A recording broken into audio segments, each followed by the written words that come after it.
lukidde mukama obukeseza ate era kalubeera olunaku olw'enjawulo. Bayibuli egamba tekisa kyo kiba kijja buli nkya. Nze kyenzikiriza nti buli gye kyeyongera okubeera new each and every day kiba n'amaanyi ag'enjawulo. Mukama n'olwaliro olukeseza nga luliko ekisa kyalwo n'amaanyi gaakyo ag'enjawulo. Omusumba omulungi kulembera abaana boyina gye bagenda, naye nga yonna tetunnagendayo, nga tetunnagendayo birowoozo, nga tetunnagendayo mu buliwo, nga tetunnatumayo, nga tetunnasindikayo bye tusindikayo. Omwoyo wa Mukama sooka oyogera eri obulamu bwaffe, kubanga bwe tuliisa emibiri n'emyoyo gyetaaga okulya. Katusooke tufune ekyomwoyo, at least olunaku bwe lunaggweerako ng'era tetuli emputi. Omwoyo wa Mukama nkwaniriza, jangu oyogera eri abaana bo, yogera eri obulamu bwange na buli muntu sekinnoomu agenda okuba ng'awulira ebigambo bino, ku bwa Yesu Kristo omwana wa Katonda omulamu. Amiina. Haleluya. Mukama yeebazibwe,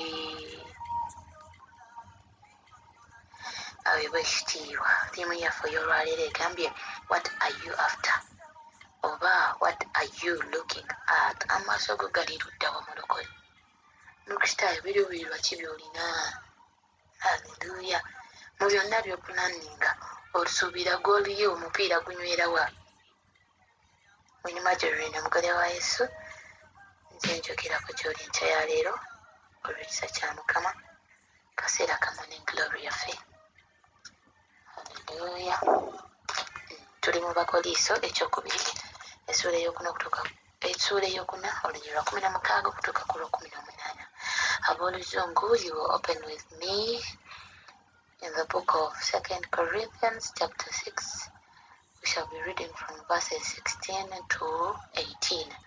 Naye nga tetunagenda wala, kanjogereko eri bannange abakola ki, abayina Bible z'okusimu nga tolina hard copy oba hand copy. Twegendeeze nnyo version ze tudownloadinga. Ezimu ziba n'ennyiriri ezitaliimu, endala ziba n'ennyiriri ez'ebitundu, endala ziba ne chapters ez'ebitundu. Kyova olaba obeera teweesigama nnyo ku version emu, downloadingayo versions endala, at least ocomparinge bw'osomako mweno osomeko mweri. Mukama yeebazibwe. Kino nkyegendereza ate nga n'olwaleero ekitabo ky'olwaleero kye tusomyemu nalina versions z'Oluganda nnyingi naye nasigaza 2. Era lwakuba ey'Oluganda emu ekyusa ne mu Luzungu. Naye eno 1 Corinthians chapter 4 verses 16, chapter 4 ekoma ku 18 verses. Naye ngenza okukebera Bible zange ez'Oluganda 2 zenkozesa, ng'emu ekoma ku 17, erina 17 verses, ate ng'endala erina 18. Mukama yeebazibwe. Ate nga 18 gye tugenda okusimbako amakanda oba essira lyaffe we liri enkya ya leero. Mukama yeebazibwe. So wegendeeze Bible z'olina. Bwe kiba kisoboka baako munno gw'ogamba nsharingira ku Bible yo tulabe eri etya. Haleluya. Ate era bw'osomako mu Luzungu, mu Luganda somako ne mu Luzungu. Ey'Oluganda eba teyamalayo, ey'Oluzungu esobola okumalayo. Mukama yeebazibwe. Kale katusome ekyawandiikibwa kyaffe, kansome ey'Oluganda egambye bw'eti: kyetuva tulema okuddirira naye newankubadde omuntu waffe ow'okungulu ng'aggwaawo, naye omuntu waffe ow'omunda afuuka muggya bulijjo. Kubanga okubonaabona kwaffe okutazitowa okw'ekiseera ekyakaakano kwongerayongera nnyo okutukolera ekitiibwa ekizitowa eky'emirembe n'emirembe. Haleluya. Ffe nga tetutunuulira ebirabika wabula ebitalabika, kubanga ebirabika bya kiseera naye ebitalabika bya mirembe na mirembe. Tuddayo ku theme yaffe egambye what are you after, oba what are you looking at. Kiki ky'otunuulira, ebirabika oba ebitalabika? Oluzungu n'agambye bw'ati, agambye therefore we do not lose heart even though our outward man is perishing, yet the inward man is being renewed day by day. For our light affliction, which is but for a moment, is working for us a far more exceeding and eternal weight of glory. While we do not look at the things which are seen, but at the things which are not seen.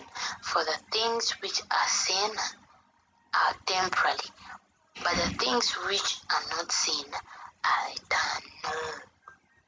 Temporary and eternal. These are two different words. Temporary, owooluganda akiyisa atya?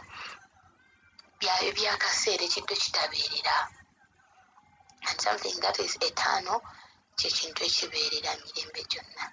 Nga Katonda waffe talina gy'alaga, takoowa, takaddiwa, tabongo, tatakola ki, takogga, tagejja. Yoyo yagamba Musa ng'agenda okunona abaana ba Isirayiri e Misiri, n'abagamba bagambe I am who I am. He's beyond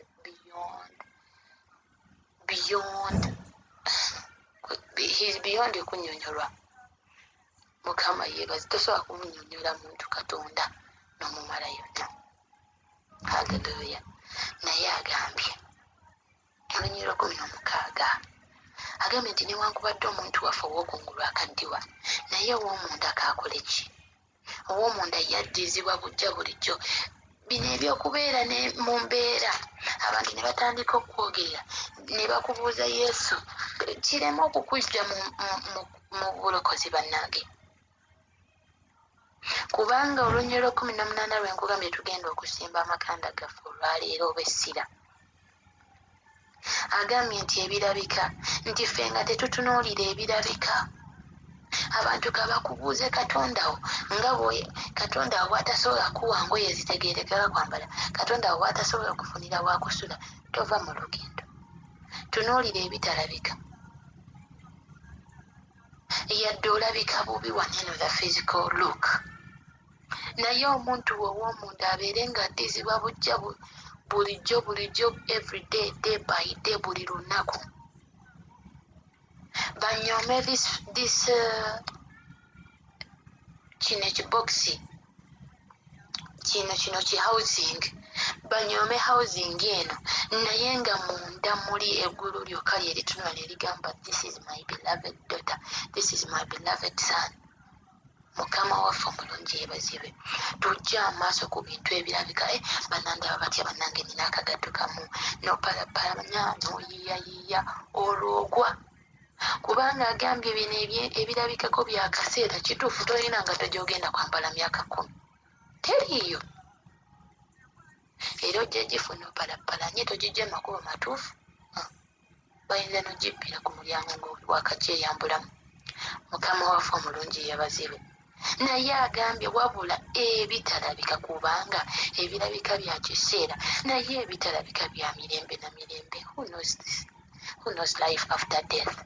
Tewali. Naye ffenna tukkiriza nti gye buli ate nga kituufu, gye buli ate nga bwa mirembe na mirembe. Mulokole olugendo lw'otambula, tolina kutunuulira mamotoka, tolina kutunuulira bugagga, fayini tubyetaaga, naye amaaso gaffe si gye galina okubeera. Eyo si gye tulina okuteeka emitima gyaffe. Tulina kuluubirira biri ebifo bye yagenda otuteekerateekera mu nnyumba ya kitaawe. Tulina kuluubirira obulamu buli eri bwe tutannatuukamu, naye bwe tukkiriza nti gye buli Bayibuli bwe tutegeeza obulungi nti gye buli. Eyo amaaso gaffe gye galina okukola ki?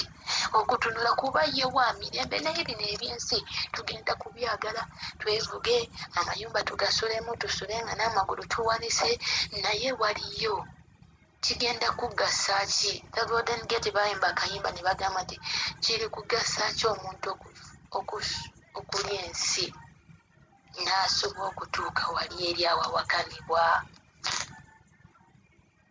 Ne bagamba nti bwe ntunula bwe nti tuli bangi abafuba tubeeyo, naye oli alaba mu mitima munda, atunula nga bangi tuli ku bigambo.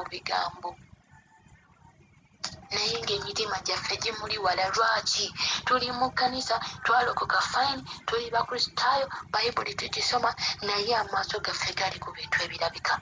Emitima gyaffe giwankawankanira bintu birabika, naye biri ebitalabika ebyawa Katonda, ebyo bye tusembayo n'okulowoozaako.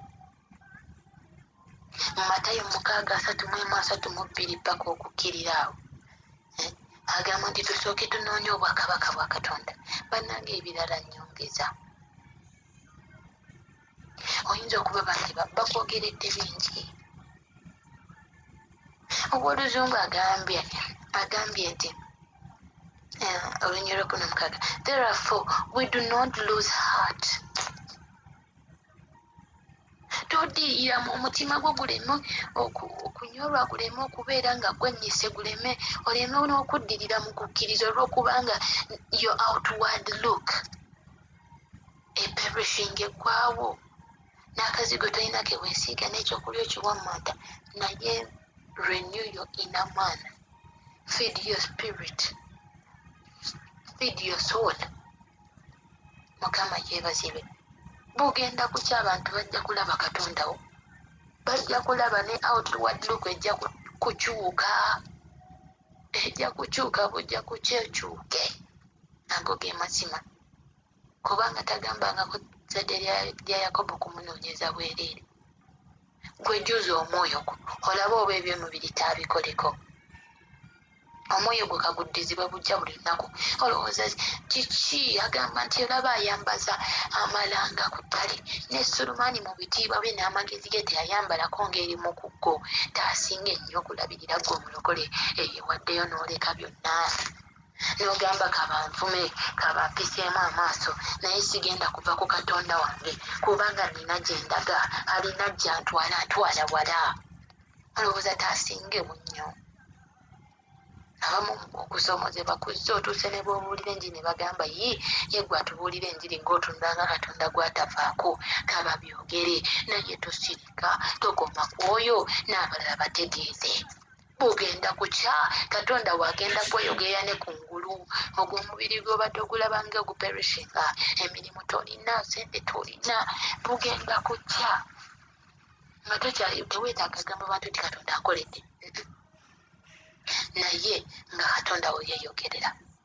Mukama yeebazibwe. Nze bannange nafa ku kunyooma abantu. Omuntu omunyooma bw'otyo olw'okubanga omulaba bw'atunula, naye nga spiritually munene, ate teri kyabugagga kisinga ekyo. Teri kyabugagga kisinga ekyo. Ne bw'oba ne sente bwe ziti, naye nga spiritually oli empty, you're nothing. Nze era siyisa mu baweereza ba Mukama mu maaso, ne bwe bataba baweereza, nze ne bw'aba mwana muto, naye ng'omwoyo wa Mukama amukozesa, I respect. Mukama waffe omulungi yeebazibwe.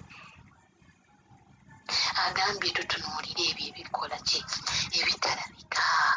Ne Bayibuli egamba nti ebyo amaaso ge bitalabangako, amatu ge bitawulirangako, emikono gye gitakwatangako, ebyo byategekedde abamwagala, byategekedde gwe ali awo gwe batunuulira bw'oti n'engoye bakusigamu nsige, naye nga your inner man is being renewed each and every day. Ebyo byakutegekedde bugenda kukya, agenda kuwa omukisa. Olunaku olw'ejjo nina enjiri gye nafunye okuva ewa musumbamu eyatubuulidde enjiri, yabadde abuulira ku kuweereza Mukama, naye yabuulidde ku musajja ono Zaakaliya, taata wa Samwiri. Nedda, si taata wa Samwiri, taata waani? Wa Yokaana. Mukyala we yali Elizabeth. Omusajja ono yaweereza Mukama ebbanga lyonna, naye baatuuka kukaddiwa n'omukyala n'agenda mu menopause. Baziyita menopause, nga tebalina yadde akaana akasinda mu nnyumba eyaabwe. Naye Bayibuli egamba nti teyalekayo luwalo lwe. Erikaana yadde teyalina mwana, yali Erikaana Zaakaliya. amannya nanti gambuzaabuza abasajja abo mbaagala nnyo bonna. Taata wa Yokaana, kati kankyogerwe nti taata wa Yokaana bayibuli egamba teyalekayo luwalo lwe. Buli lunaku yajjanga mu yeekaalu ya Mukama n'aweereza, naye olowooza ebigambo byali byenkana biti ebyamwogerebwako. N'endiga zennyini ze yali asumba zaddanga mu bukuukulu nezoogera, yonna atusumba atubuulira Katonda atamuwa na mwana kiki. Mukama yeebazibwe. Naye mu butalekaayo ku luwalo lwe najjanga buli lunaku, laba malayika bwe yajja okumuwa amawulire, kalulu kagenda omugwako okutoola ekyamagero, kyamusanga ku kituuti ng'anyookeza bubaane. Gwe malayika agenda kusanga wa? Agenda kusanga amaaso go gatunudde bwa? Mukama waffe omulungi yeebazibwe. Laba olw'obutayosa n'agamba nothing shall hinder me from serving my God. Oba omwana nina oba sirina, ngenda kuweereza Mukama. Baali olwo Mukama n'agolokoka. Naawe kyenkugamba, your outward man is perishing, but let your inner man be renewed day by day. Lugenda kujja, lugenda kujja, Mukama agenda kuvaayo. Ayinza okukasukira ejjinja eryo erikubira abalabe bonna ne libasa wansi. Lye yakozesa limu Elizabeth yazaala nabbi mulamba.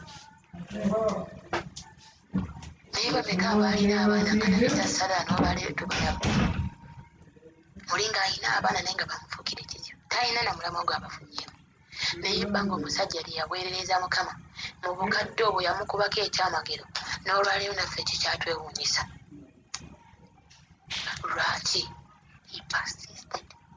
N'ajja amaaso ge ku birabika, n'atunuulira biri ebikola ki ebitalabika. Yagamba sigenda kulekayo kulungamya bantu ba Mukama, sigenda kulekayo kugenda mu yeekaalu ya Mukama, sigenda kulekayo kuweereza Katonda wange. Ebyomwana oba oliawo n'ebyomwana yali yabivaako ye ng'agamba Mukama, nze kankolerera eggulu, kankolerera eggulu.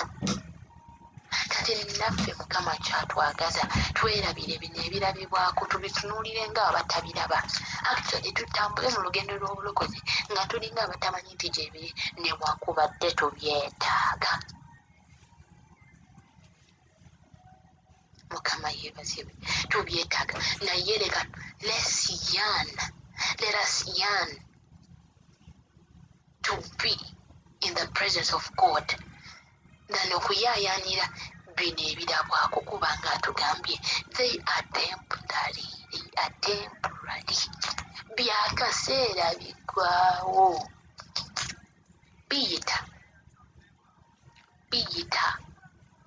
Waliwo abaabiina leero nga bw'omusanga n'empala gisibisaluko muki kagoogwa.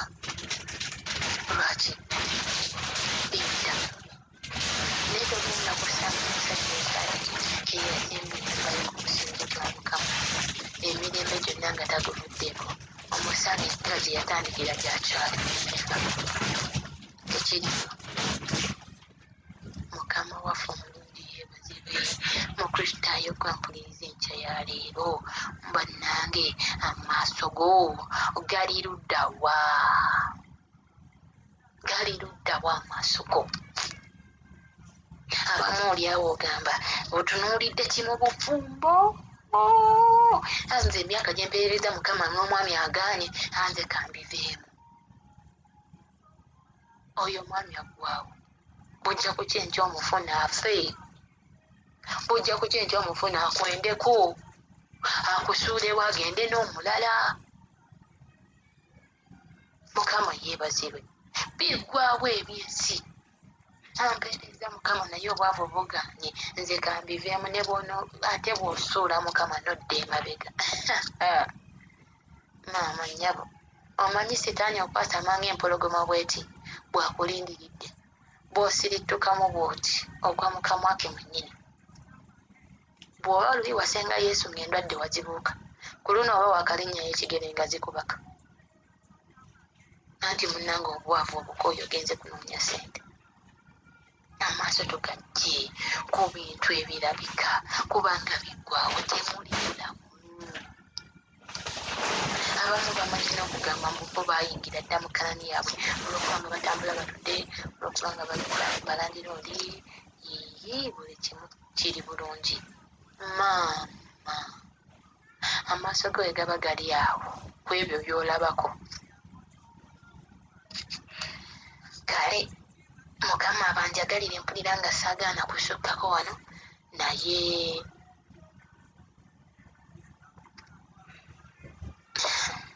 ebigambo bino omwoyo omutukuvu gw'omanyi bw'osomesa munnange buli omu n'obiteeka ku mutima gwe, naye waliwo abamu ng'emaaso gaffe gabadde ku bintu ebirabwako naye tugambye si bya lubeerera biggwawo bikoma temuli na bulamu naye tugambye tutunuulire ebyo ebitalabika kubanga tutambula lwakukkiriza wabula si lwakulaba. Bayibuli egamba bakulembera okubeerera Katonda tukulembere tukyaye ebyo ebirabwako wabula tuyaayaanire ebyo ebitalabwako. Katonda wange omulungi omwesiga ebyo ebibeerera nti tubeere nga newankubadde obulamu obw'omubiri tebweyagaza naye omuntu waffe ow'omunda abeere ng'ajjuzibwa bulijjo na buli kaseera. Kwe kusaba kwange okwegayirira kwange ku bwa Yesu Kristo omwana wa Katonda omulamu. Amiina. Mukama abanjagalire abampeera omukisa.